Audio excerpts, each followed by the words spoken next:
Hi there, welcome to my site and welcome to this video tutorial. I think this is probably take 26 on this one. What I'm going to do with Paint Shop Pro Photo X2 is I'm going to create a reflection underneath this pumpkin. And I'm going to show you how to do it. And it's really cool and it's really fun. So let's get started.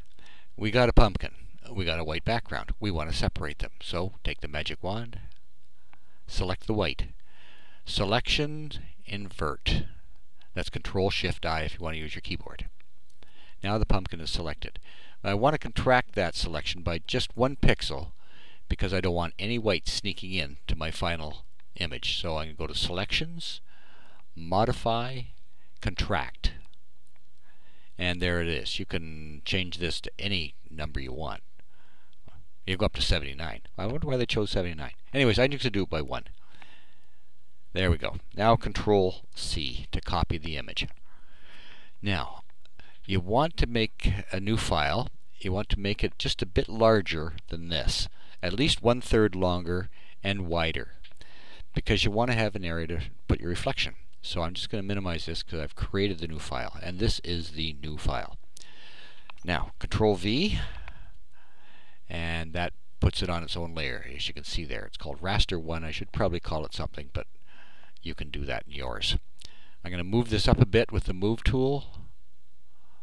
And this is where the reflection will occur. So to get started on this, the first thing we do is make a new layer. And we'll call it Gradient. There we go. What we're going to do is put a gradient on here based on the colors in the pumpkin. So I'll move that out of the way. Bring the materials palette in, and there is a video on this on the site, so you don't have to go. You don't have to pay attention really closely here. Just pay attention. Okay, so we're going to make a new one. So we're going to edit this. There's our gradient editor. New. We'll call it Pumpkin. There we go. Now we want to pick our colors. Oops, I've got everything in the way here. Of course I have. Let's get this out of the way. You saw how I did that, so you're okay. There we go. Edit. Pumpkin. And now I'm going to take the left end. I'm going to click on the left end, tap on the left end, and I'm going to choose a color. Let's choose something dark. Oh. How about this funny purpley color? That's weird, isn't it? Okay. So we've got a very strange purpley thing here. It's the first time I've used that. I don't like that. I'm not going to use that. I'm going to take a bit darker area. Okay, that's better. Okay, you see that? Cool. We're going to come to this end. Click on here. Tap on there. However you want to do it. I'm using a Wacom pen, of course, so that's why I say tap. And I think we'll take that one. Let's see how that looks. Well, that's plug ugly. Let's fix that. Now let's see what that one looks like. Well, it's almost the same color, isn't it? Well, I'm not having much luck here. Let's go to this yellow. Okay.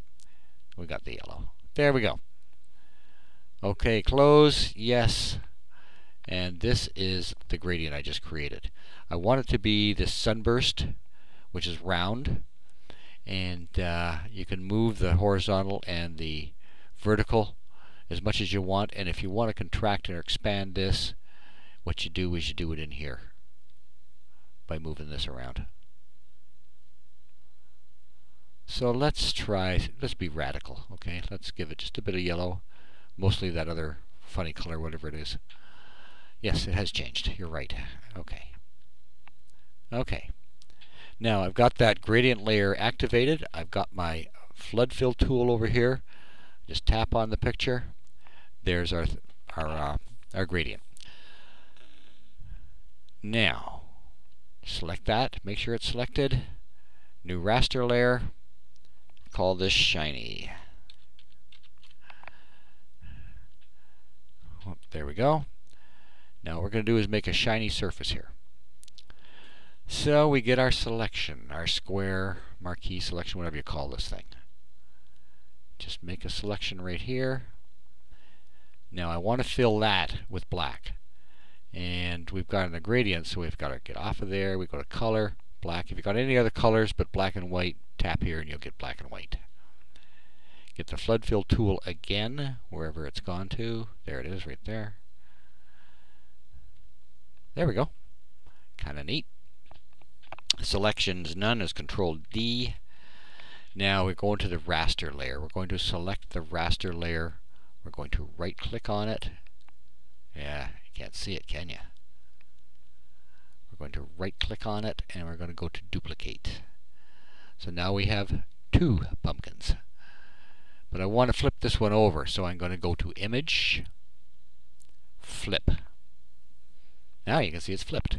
Get the Move tool, and you can either use your down arrow key if you want to be very precise, or if you're in a big fat rush like I am, you're going to use the Move tool by itself, and you're just going to drag it down. Okay? Now I want to create a new layer again. This is a layer technique, isn't it? So that one's activated. New raster layer. Okay. And this is where I'm going to put my last gradient. This is going to be a different kind of gradient. Now what I want to do is have a guideline here. And there's one right there. The way you get a guideline is you come up here, you drag it down. But this is a guideline from a previous incarnation of this video, which didn't go away. So we've got this guideline. I'm going to get the marquee tool again, the selection. I'm going to choose this and make the selection right there. Now back to our gradients. And there we are. Tap here to get you all the different versions. Whoops, that's not what I want. That's what I want, right there. Okay. This gives you all the versions of gradients available in Paint Shop Pro. And this one is fading foreground. That's the one you want. So you click on that, and you don't want it to be a sunburst this time. You want it to be a radial gradient. I almost called it a gradient.